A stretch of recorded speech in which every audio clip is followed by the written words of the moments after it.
to my YouTube channel, Turning Grief into Growth. I'm Jennifer Santiago. So if you've been watching my videos here, or perhaps following me on Instagram at Turning Grief into Growth, then you know that I have been preparing for a full weekend for the summer solstice at a farm in Lovettsville. That's this like whole holistic weekend of yoga and drum circles and meditation. And I'm participating as a yoga teacher and also as a grief coach. So I have one-on-one sessions and I also have a group class. So I've been thinking about this group class, like how am I going to run it? How am I going to script it? And how am I going to get folks who don't know each other comfortable enough to talk about their grief? And then something came to me.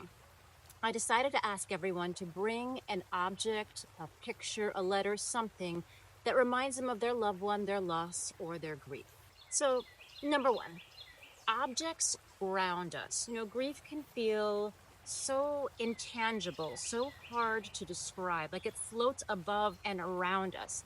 But objects can help us ground and explain and describe the grief, especially if we're talking about someone that you lost. So having an object that connects you to that person might make it easier for you to start to tell your story, to start to open up. So if you're trying to support someone who's grieving and you're looking for a way to connect, maybe that's an easy way in to say, hey, show me something that reminds you of your loved one. I'm going to give you an example. This silly looking creature is Mr. Burrito. Burro is the word for donkey in Spanish and burro. The way that you pronounce it in Portuguese, it's a little bit different.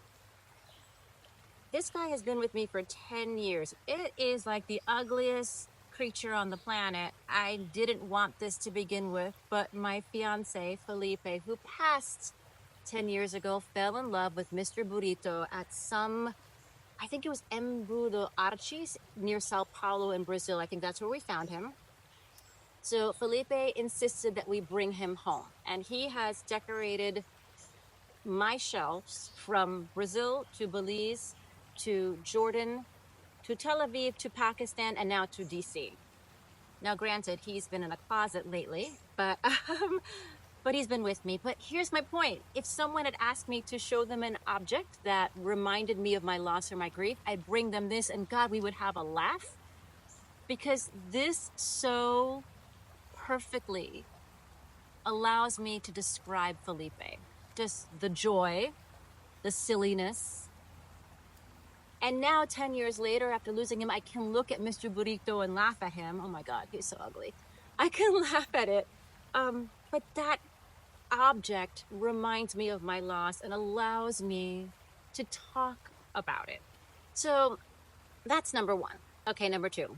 Objects open the door to the story. I kind of already talked about that, right? Like showing you this guy opens the door to the story of how I met Felipe, Brazil. Some of the things that we did together, surf.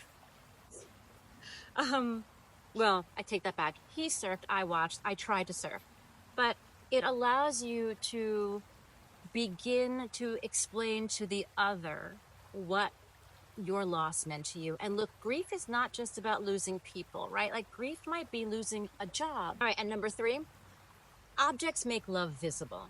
I can tell you that I love the person that I lost, or I can show you with a picture, with a letter, with a souvenir, with Mr. Burrito, right?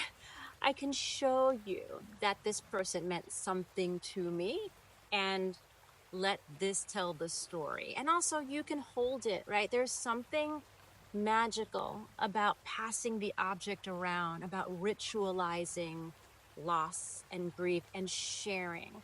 You know, I was thinking for this grief circle that if everyone brings an object, that we would all at the end of telling our stories, put them together like in this little altar and light a candle as a symbol that no one's alone in grief, that all of us have lost. And here's a symbol of our loss sitting together. I really wonder if anyone's going to have a symbol as silly as this, but like sitting together. And so many cultures, and I know this from all my travels, so many cultures ritualize loss. in a way that seems a bit more ancient than ours, right? And that makes sense. Look, the United States is quite young. But there's something to that ritual. There's something raw and primal that speaks to the human spirit. There's something important about recognizing as a community grief and coming together and celebrating, right? That grief is just a part of life. That loss is normal. Like, let's start normalizing loss and being there for each other through it. So this is the swirl of thoughts that are going around in my head as I prepare my script for my grief circle, my one-on-one sessions. And look, I'll let you know how it went. And I'd love to hear from you if you have an object sitting in your house that has survived all the years of travels or just the time between your loss and where you are now. If there's a souvenir or a letter or a picture or an object that reminds you of the person that you miss, and not even the person sometimes, or just like the job or the relationship, whatever it is there something that you kept as a symbol of your grief? This guy ain't going anywhere. I'm stuck with Mr. Burrito for life. Thank you, everyone, as always, for tuning in to Turning Grief into Growth. I will see you next time.